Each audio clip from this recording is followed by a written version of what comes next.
Bonjour Jean-Charles Collaroy, Bonjour David. député de la 2e circonscription de l'Isère. Vous Oui. avez 40 ans, vous êtes dirigeant d'entreprise spécialisée dans l'efficacité énergétique à la base. Oui. Avant de devenir député, vous avez endossé votre écharpe de député il y a un an, après un score de 75% des voix face à un candidat FN. Comment est-ce que vous avez été choisi pour représenter le tout nouveau mouvement En Marche à l'époque ? C'est vrai que je me suis investi dans le mouvement pour la campagne présidentielle puisque j'ai coordonné l'action de tous les comités locaux en Isère. C'était une 50aine de comités locaux, à l'époque 3000, 4000 membres. Et pour la présidentielle, on faisait les actions de mobilisation, les actions de terrain. Donc par cet investissement aussi dans le mouvement, je me suis fait connaître. Et puis j'ai envoyé ma candidature puisque c'était l'esprit d'Emmanuel Macron que les candidats aux législatives envoient leur CV, envoient leur lettre de motivation, un peu comme dans une entreprise. Et ensuite, il y a eu une commission nationale qui a tranché. On a été aussi auditionné, il y a eu un entretien. Et puis j'ai donc eu cette investiture sur la 2e circonscription de l'Isère, le sud de l'agglomération, à la fois périurbain et rural. C'est Saint-Martin-d'Air et Chirolles, le domaine universitaire, mais aussi des quartiers sensibles. Une circonscription passionnante sur laquelle je suis aussi élu municipal à Saint-Martin-d'Air. Et voilà, j'ai été choisi. Et puis 5 semaines après, la présidentielle, cette élection de député, le 18 juin dernier, quasiment il y a un an, jour pour jour. À quel député célèbre vous pensez lorsque vous entrez pour la première fois dans l'hémicycle ? C'est vrai que moi j'ai eu une pensée pour Pierre Mendès France parce qu'il a été élu sur cette 2e circonscription de l'Isère. C'est aussi toute une histoire de la gauche. Donc j'ai eu cette pensée-là. Et puis aussi effectivement François Mitterrand, voilà des noms comme ça, puisque moi-même j'ai fait partie, j'ai adhéré au Parti Socialiste fut un temps. Jusqu'en 2014. Jusqu'en 2014. Et puis ensuite je me suis reconnu vraiment dans l'aventure, dans le mouvement d'Emmanuel Macron, cette envie de dépasser les clivages politiques, de prendre les bonnes idées d'où qu'elles viennent, de ne pas regarder si elles sont de droite ou de gauche, mais qu'est-ce qui marche pas, et voilà, et de réunir des gens de bonnes intentions pour essayer de renouveler le personnel politique. Qu'est-ce que vous découvrez lorsque vous devenez député il y a un an ? Qu'est-ce qui vous surprend ? Qu'est-ce qui vous attire ? Qu'est-ce qui suscite particulièrement votre curiosité ? Bon, je découvre une institution, une histoire. C'est vrai que moi j'étais passionné de politique, mais j'avais jamais visité l'Assemblée nationale. Donc c'est la première fois que je suis venu ici au Palais Bourbon. Donc quand je suis arrivé, déjà ce sentiment de responsabilité lié à l'élection, et puis aussi cette envie de vite passer dans l'action. Parce qu'on a été élu sur la base d'un programme, sur la volonté de transformer, de réformer rapidement le pays. Donc on s'est vite mis au travail. Donc à la fois cette découverte aussi des collègues, apprendre à se connaître puisqu'on est tous quasiment nouveaux. Et puis aussi la découverte de fonctionnaires de l'Assemblée nationale qui sont vraiment dévoués à notre service, c'est vrai, au service des députés, pour faire que ça marche bien, pour nous faciliter la vie. Et ça, c'est vrai que c'est formidable. Vous êtes membre de la Commission du développement durable et de l'aménagement du territoire. Quels sont les points essentiels sur lesquels vous avez particulièrement voulu peser ?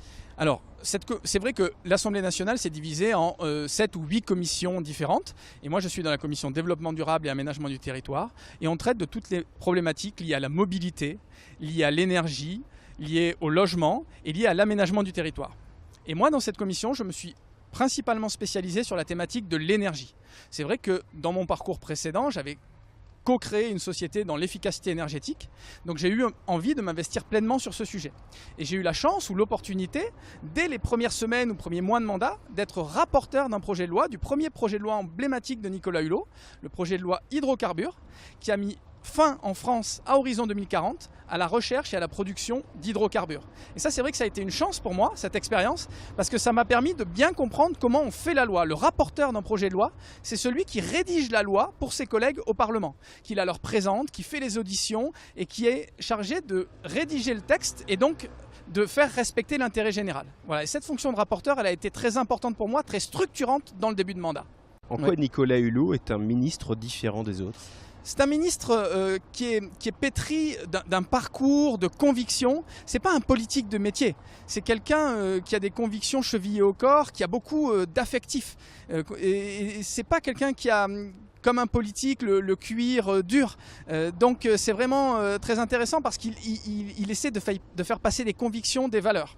Donc le fait de travailler avec lui pendant 4 mois sur cette loi hydrocarbures, c'était très enrichissant pour moi. Qu'est-ce que vous avez appris à ses côtés ? C'est quelqu'un d'entier, où on essaye vraiment il porte une vision. Voilà, c'est-à-dire qu'il a un triptyque à la fois pragmatisme, progressivité et irréversibilité. Sur la loi hydrocarbures, c'était ça. C'est-à-dire qu'on fait une loi qui porte loin. Horizon 2040, la France sort de la production d'hydrocarbures, pétrole, gaz. En même temps, pragmatisme parce qu'on laisse le temps aux filières de s'adapter. Et irréversibilité parce qu'on prend des décisions et on essaye qu'on ne puisse pas revenir en arrière. Voilà. Nos concitoyens ont peu confiance dans les représentants politiques nationaux, environ 29% selon la dernière étude sur le sujet, alors qu'ils accordent davantage leur confiance à des élus locaux, plus de 50%. Est-ce que vous avez eu conscience, en devenant député, que vous alliez changer de catégorie d'élus ? C'est vrai que les Français, ils apprécient leur maire parce que c'est l'échelon local, ils peuvent le croiser. Et après, les autres élus ont mauvaise presse ou mauvaise image. Moi, j'y ai beaucoup réfléchi au moment où je me suis lancé. J'en ai parlé avec mes proches, ma femme, ma famille. Parce que c'est vrai que quand on devient un personnage public, exposé, c'est quand même un choix de vie qu'on doit partager. Moi, je suis assez triste, effectivement, que les personnages politiques aient mauvaise presse. Et j'espère aussi que par mon investissement, la façon aussi dont je parle de mon action publique, que j'explique ce que je fais, je vais participer au fait de réconcilier un petit peu les Français et la vie publique. Ça veut dire qu'il faut communiquer plus ? Oui, il faut expliquer ce qu'on fait, il faut expliquer pourquoi on fait des choix, les compromis qu'on fait. C'est vrai que quand on prend des décisions, de suite on est critiqué parce qu'on fait des choix et que les Français ils aiment bien regarder ce qu'ils perdent ou ce qui est négatif par rapport à ce qui est positif. Vous avez été critiqué sur quoi ? Non, mais on dit souvent, par exemple, qu'on regarde les trains qui arrivent en retard et jamais ceux qui arrivent à l'heure. Mais par exemple, sur la loi hydrocarbures, eh bien, il y avait des associations qui nous disaient « Mais attendez, 2040, c'est trop loin, il faut interdire dès maintenant. » Et puis, d'autres élus, plutôt à droite, qui disaient « Mais vous vous rendez pas compte, vous mettez fin à des filières, il faut 2040, c'est trop tôt, 2050. » Donc oui, faire de la politique, c'est faire des choix, faire des compromis, les expliquer. Et après, c'est accepter les critiques aussi, c'est normal. L'hémicycle paraît être une sorte de cour de récréation pour bon nombre de nos concitoyens. À titre d'exemple, il n'y a qu'à lire la retranscription de votre dernière question en date, posée en mars dernier, où vous avez à peine le temps de poser votre question que vous êtes interrompu par des députés d'autres courants politiques. Quelle discipline vous imposez-vous pour respecter la parole de chacun et pour tenter de redorer l'image de la fonction législative ? C'est vrai que dans En Marche, quand on est arrivé au Parlement, on a essayé de se donner comme consigne de ne pas s'interpeller dans l'hémicycle ou de ne pas participer à ce chahut parfois qui peut donner une mauvaise image. Malgré tout, de temps en temps, c'est vrai que c'est tentant pour certains collègues ou même pour moi de répondre à une interpellation dans l'hémicycle.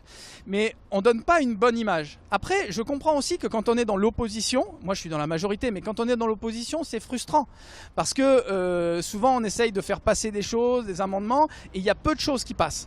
Donc on peut se laisser aller quand on est dans l'opposition, et je peux le comprendre, à interpeller ou à exprimer une lassitude. Voilà. Nous, dans la majorité, on doit aussi avoir cette responsabilité et cette éthique de ne pas tomber dans la provocation.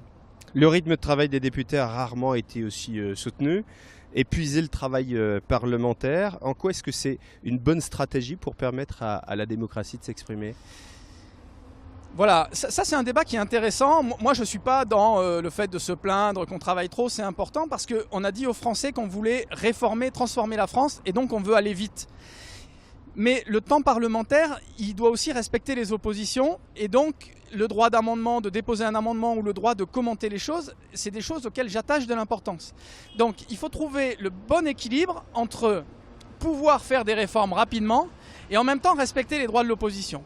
Mais c'est vrai qu'il peut y avoir aussi des manœuvres d'obstruction de la part de l'opposition. Quand on dépose toujours le même amendement à la virgule près ou quand on fait des scrutins publics qui obligent à prendre du temps pour voter, eh bien c'est une stratégie aussi d'obstruction. Donc on doit être capable de réformer l'Assemblée nationale, la façon dont on travaille pour essayer de gagner du temps sur l'étude des textes, tout en respectant les droits de l'opposition. Parce que ce que les Français ne comprennent pas, c'est qu'on parle d'une réforme et le temps qu'on fasse la loi, avec les navettes, avec le Sénat, l'aller-retour, que les ministères ensuite écrivent les décrets, ça prend parfois 1 an et demi, 2 ans. Et ça, c'est plus possible, c'est plus le temps de la modernité. Voilà. Et sur l'épuisement des députés ? Il n'y a pas d'épuisement parce que c'est un métier qui est très intense. Ils le disent pourtant. Et encore, je dis métier, c'est une fonction. C'est une fonction qui est très intense mais qui est passionnante. Donc moi, je ne fais pas partie de ceux qui se plaignent. En revanche, il y a un petit point de vigilance à avoir. Alors, à défaut de se plaindre, on peut quand même être épuisé sans le dire. Oui, oui. Il y a un petit Est-ce point que de vue. les députés sont des hommes et des femmes comme les autres qui peuvent confier leurs états d'âme? C'est compliqué. C'est compliqué parce que la population, elle l'admet pas. Elle admet pas qu'un député, il se plaigne parce qu'il a été élu, parce qu'on a choisi aussi d'être élu, parce qu'on travaille dans des bonnes conditions, parce qu'on a aussi une rémunération qui est conséquente et qui est supérieure à la majorité des Français. Donc c'est pas admis par la population. Donc dans l'absolu, un député, il a droit d'exprimer un sentiment, mais moi, je ne fais pas partie de cela. Ce que je veux vous dire, c'est que il faut être vigilant à l'équilibre entre le pouvoir exécutif et le pouvoir législatif. Le rythme de travail des députés, il ne faut pas que ça soit une façon pour le pouvoir exécutif de mettre la pression sur le pouvoir législatif. Quand 3 semaines durant, on étudie des textes, nuit et jour, week-end compris, à un moment donné, le pouvoir législatif il fait moins bien son travail. Et il ne faut pas que ça soit une façon pour le pouvoir exécutif qui pousse des textes pour aller vite, de diminuer le rôle et la fonction du Parlement. Voilà le point de vigilance, moi, que je mets en avant et que le président de l'Assemblée nationale, François de Rugy, a aussi rappelé dans les semaines qui viennent de s'écouler. Et comment est-ce que vous vivez les épisodes, certains épisodes récents de la vie politique? Exemple, le non-positionnement du président de la République vis-à-vis des migrants de l'Aquarius, les aides sociales qui coûtent, je le cite, un pognon dingue. Il manque une jambe gauche actuellement au gouvernement? Alors, c'est vrai que moi je viens ce qu'on appelle une sensibilité de gauche au sein d'En Marche. Et on peut l'exprimer. Après, il faut faire attention, je pense que les Français ne veulent pas qu'on reproduise l'épisode des frondeurs du quinquennat Hollande, qui, sur la fin du quinquennat, a fait qu'on est rentré dans une politique émolliente où on prenait plus de décisions. Donc nous, ce qu'on dit dans En Marche, c'est qu'il faut qu'on soit capable d'exprimer des sensibilités, d'exprimer nos points de vue en interne, mais qu'ensuite, quand il faut se retrouver en public ou pour voter les textes, on se retrouve. Malgré tout, moi, la sensibilité que je veux dire, c'est que par exemple sur l'emploi de ce mot pognon de dingue, bien, moi je suis pas très à l'aise. Comment vous l'exprimez ça? Vous dites je suis pas très à l'aise, ça s'arrête là? Oui, voilà, je le dis, je l'exprime en interne aussi, je suis capable là de le dire à votre micro, j'aurais préféré déjà qu'on emploie le mot argent. Je dis aussi que je suis d'accord avec le fait qu'il faille regarder ce qu'on fait sur les politiques sociales, est-ce que c'est bien, est-ce que c'est utile? Donc le président, il a raison de le faire. Sur l'emploi de ce mot, c'est vrai que c'est pas le mot qui me rend le plus à l'aise. Mais au-delà des mots, comment vous parvenez, vous l'ancien socialiste, à exprimer des idées, je l'imagine, qui sont encore présentes chez vous, favorisant davantage de justice sociale, sans pour autant être stigmatisé? Non, mais on le fait en interne, on partage, on fait passer des notes, on fait remonter des messages dans les différents ministères, auprès de nos responsables de groupe, et puis on essaye de gagner des arbitrages, des petites victoires. Donc tout n'est pas parfait effectivement dans ce qu'on fait, mais on appelle aussi à des rééquilibrages. Je l'ai encore fait dans la presse, dans le Dauphiné Libéré dimanche dernier. Moi j'appelle à ce qu'on donne encore plus d'ampleur et de visibilité aux réformes sociales et environnementales.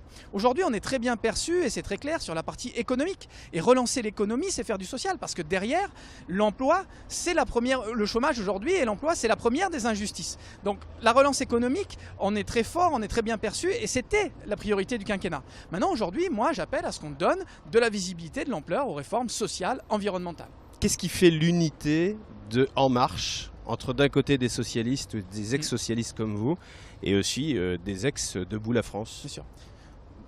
Debout la France, il y en a, ouais. il y en a. Bon, je sais pas, mais non. Il y en a au moins. Hein. Ouais. Ce qui fait l'unité, c'est ce qui nous a réunis autour d'Emmanuel Macron. Notre programme. Déjà, on applique notre programme, et ça fait du bien aussi de voir des politiques qui appliquent le programme pour lesquels ils ont été élus. Ça, c'est la première chose.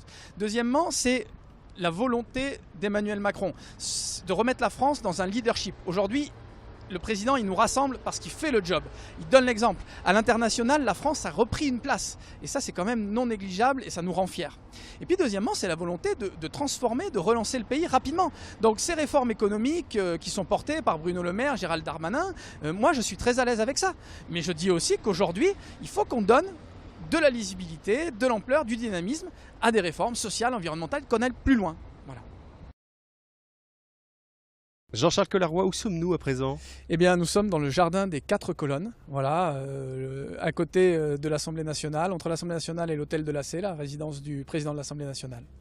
Un endroit où les députés viennent se poser de temps en temps? Oui, c'est un endroit assez feutré, juste à côté de l'hémicycle, où on peut se poser, échanger entre députés ou avec des journalistes. Avant de devenir député, on le disait, vous étiez dirigeant d'entreprise et dans ce cadre-là, adhérent du réseau GERM, le réseau de progrès et de formation de managers. Il y a donc une vie après GERM? Oui, bien sûr. C'est possible. Oui, oui. Qu'est-ce que vous avez appris chez GERM qui vous est utile aujourd'hui? Alors j'étais un dirigeant d'entreprise, mais j'étais surtout un créateur, cofondateur d'entreprise et puis développeur, puisqu'on avait commencé l'aventure, on était 4 et puis on était monté à 60-70 personnes. Ce qui m'a servi dans GERM, c'est ce goût du collectif que j'essaye de reproduire à l'Assemblée nationale, ce qui n'est pas toujours simple, parce que les hommes ou les femmes politiques, ce sont des personnages qui ont beaucoup d'ego, qui sont très investis, très passionnés par leur sujet, et faire du collectif à l'Assemblée, essayer de rassembler, de convaincre sur des projets, c'est aussi ce qui m'a servi de mon parcours d'entrepreneur, mais aussi de l'expérience de GERM. L'ego démesuré, ça peut aussi vous toucher? Ça pourrait vous toucher? Ah, il faut être vigilant. Comment est-ce que vous faites pour vous en prémunir? J'essaye déjà de discuter beaucoup avec mes proches. Ma femme, mes proches me ramènent quand même les pieds sur terre. D'être présent aussi beaucoup en circonscription, de discuter avec mon équipe. J'ai une équipe de 4 collaborateurs, donc j'échange beaucoup avec eux. Et c'est vrai qu'on passe quand même beaucoup de temps à l'Assemblée nationale, mais ici, c'est un milieu qui est fermé. On est en vase clos, on y passe du temps. Mais il faut faire attention aussi de continuer à passer du temps en circonscription avec ses proches, avec les citoyens, parce que c'est aussi ça qui nous confronte à la réalité et fait qu'on n'oublie pas d'où on vient. En quoi est-ce que votre conception des relations aux autres a évolué depuis un an que vous êtes député? Disons que j'étais pas un professionnel de métier, donc j'avais aussi moi aussi une image des politiques. Et en l'étant maintenant en tant que député au plan national, je m'aperçois qu'on était souvent dur avec eux. Donc c'est pour ça que j'ai envie d'expliquer mon métier, d'expliquer comment on le fait, d'expliquer parfois qu'on fait des choix, des compromis, pour que les Français soient un peu moins durs ou un peu moins injustes avec nous. Plus on explique ce qu'on fait, plus on fait de la pédagogie sur pourquoi on fait cette politique, plus on redonne du sens, et j'espère plus on redorera l'image des politiques. Parce qu'on a beau critiquer les politiques, c'est quand même nous qui faisons la loi, qui prenons les décisions. Donc c'est dommage d'avoir une si mauvaise opinion de nos responsables politiques. Qu'est-ce qui fait la dureté des Français selon vous? L'exigence parfois démesurée, la colère qui revient souvent. Est-ce que les Français savent s'occuper de ce qui est bon pour eux? Oh, c'est une vaste question, c'est compliqué. On pâtit aussi, nous, d'une mauvaise image qui est donnée par quelques mauvais exemples. Et ça, c'est vrai, mais c'est vrai aussi dans l'entreprise ou dans les chefs d'entreprise. Quand vous avez un entrepreneur qui est délictueux, eh bien, il entache l'ensemble du reste des entrepreneurs. Et pourtant, il y a énormément de gens qui sont vertueux. Donc à l'Assemblée nationale, moi, je croise énormément de collègues, de députés qui font bien leur travail, qui s'investissent. Et parfois, dans les médias, on ne retranscrit que la petite phrase ou que le problème et pas l'ensemble des solutions qui sont apportées. Parce que le problème fait vendre? Oui, parce que les médias, ils ont aussi besoin de mettre en lumière le conflit. C'est ça aussi qui intéresse parfois ou qui relève de l'aspérité. Voilà, on retient plus ce qui est de l'anecdotique ou du conflit ou de l'aspérité, plus que ce qui est du travail de fond, de terrain, qui aboutit, qui intéresse moins, c'est sûr. Quels sont vos prochains chantiers, Jean-Charles Colleroy? Eh bien, moi, je suis très investi dans la thématique de l'énergie, de l'efficacité énergétique, du développement durable. Et 2018, c'est une année charnière parce que c'est l'année de ce qu'on appelle la programmation pluriannuelle de l'énergie. On va décider pour les 5 et 10 ans qui viennent de la politique de la France en matière énergétique. Donc, je m'investis sur ces sujets. Je suis très en lien avec le gouvernement, le ministère de la Transition écologique et solidaire, Nicolas Hulot, pour faire que ces choix ils soient partagés avec le Parlement et avec nos concitoyens. Qu'est-ce qu'on vous souhaite? De continuer à être passionné. Voilà, quand il y a la passion, tous les efforts qu'on peut faire, toute l'intensité du travail, on l'oublie. Et puis de continuer à garder un équilibre entre la mission de député, la vie à Paris, la vie au Parlement, et puis la vie en famille et le lien avec la circonscription. Voilà.